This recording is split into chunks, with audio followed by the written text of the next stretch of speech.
Our message to every legal immigrant in this country is this. You're like my parents.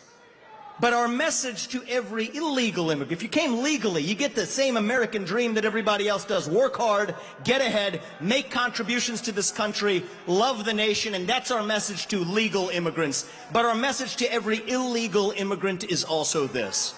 We will return you to your country of origin. Not because you're all bad people, but because you broke the law. And the United States of America is founded on the rule of law. So I pretty much agree with all this message, but there's only one thing that I don't quite understand yet. That is, what do they exactly mean by illegal immigration? Because what I knew my whole life that was illegal immigration is just the people who sneak through the border or through the sea, whatever, without giving away any kind of information about themselves, without turning into the border patrol, and just staying, hidden inside of the country.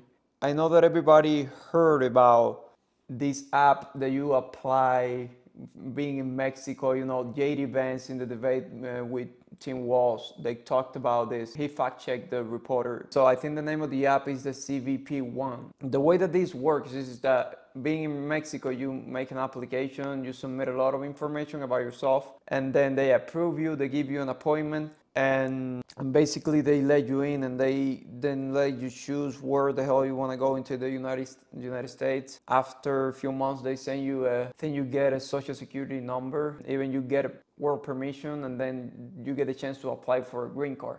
That's the way that this works. But I hear these people talking about this as illegal immigration, that this is a method that the Biden administration used to incentivize illegal immigration, that this is the way that they're doing. And now this guy is saying that he's going to deport every illegal immigrant. I think most of those immigrants that they're talking about are the CBP ones. But how illegal is that? Is that considered illegal?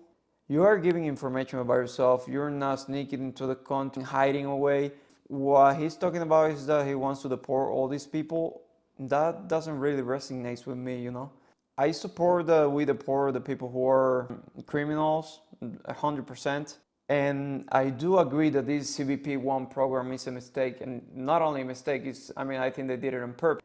And I don't support this at all. I think this is terrible. And 99% of these people are good people. But we hear a lot about the 1% who are bad, because that's normal. I don't think it's fair that we deport these people just like that. And I don't know if that's what they're gonna do. I don't know. I hear a lot about deporting illegal immigrants, but again, what kind of immigrants are we talking about here? If it's just the ones that have sneaked through the border without giving any information about themselves, how many are them? That's not even possible to track, and they are tracking the illegal immigrants, and I think the only way that they can track is by this CBP1 app. Not only do I think it's not fair to deport these people, I just think it's not good. Of course, everything is been done badly in the last administration, talking about immigration. They should close the border, I guess, and put any restriction that they have to, and then cancel this program, but let the people who are in just stay. And let's just focus on the people who are committing crimes.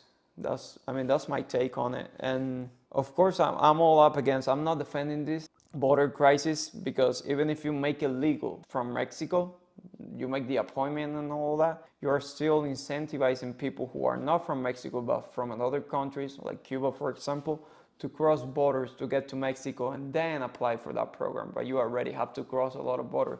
You have to be an illegal immigrant in a lot of those countries, and you are risking your life. Meanwhile, there's a lot of families who are requesting their kids, their childs, under legal immigration process. For example, the way I did it, my dad was living in the US, and it took about 7 years for him to bring us over. And we finally made it on 2022, and the whole process started on 2015.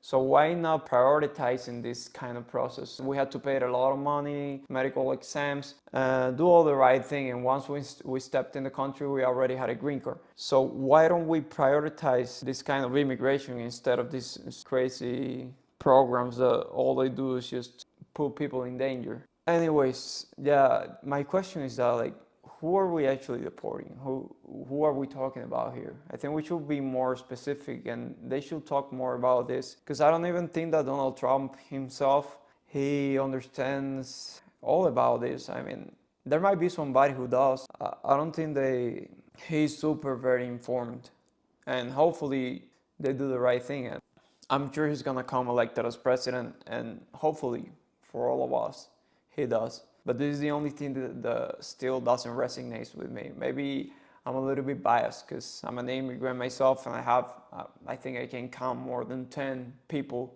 in my family and friends that have used this as a way to come to the US. But anyways, if I try to look at it from a different perspective, it doesn't make any sense that because the administration really fucked up everything about immigration, these people have to pay the bigger price, because they didn't do nothing illegal. They didn't break any laws. They just applied. They did it in a legal way according to the requirements of that administration at the moment. So I don't know. I would like to hear another thoughts. So that's it.